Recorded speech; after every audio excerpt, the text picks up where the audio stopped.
আসসালামু আলাইকুম প্রিয় ভাই বোনেরা, আশা করি সবাই ভালো আছেন।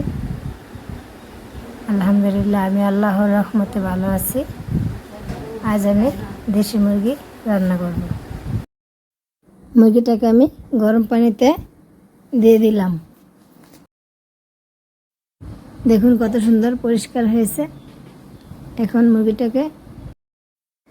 আমি ছোট ছোট টুকরো করে কেটে নিব। কাটা শেষ। দেখুন কত সুন্দর লাগতেছে দেশি মুরগির মাংস। এখন মাংসটাকে সব মশলা পরিমাণ মতো দিয়ে ভালোভাবে মাখিয়ে নিব। দেখুন কত সুন্দর কালার আসছে। তারপর কিছু আলুও দিয়ে দিব।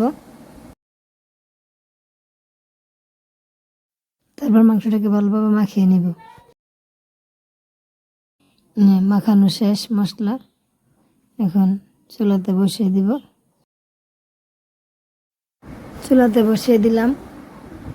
কিছুক্ষণ ভালোভাবে মাংসটাকে রান্না করে নিব, যতক্ষণ মাংসটা থেকে তেল ছেড়ে না দিচ্ছে।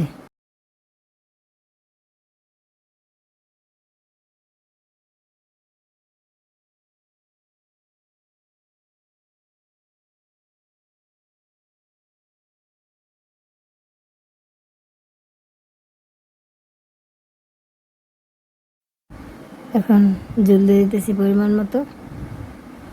কিছুক্ষণ রান্না করে নেব, যতক্ষণ মাংসটা সিদ্ধ না হচ্ছে।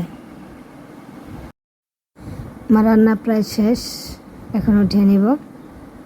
আমার রান্নাটাকে যদি সবার ভালো লাগে, সবাই আমার চ্যানেলটাকে লাইক কমেন্ট সাবস্ক্রাইব করে আমার সাথেই থাকুন আরও নতুন নতুন ভিডিও পেতে।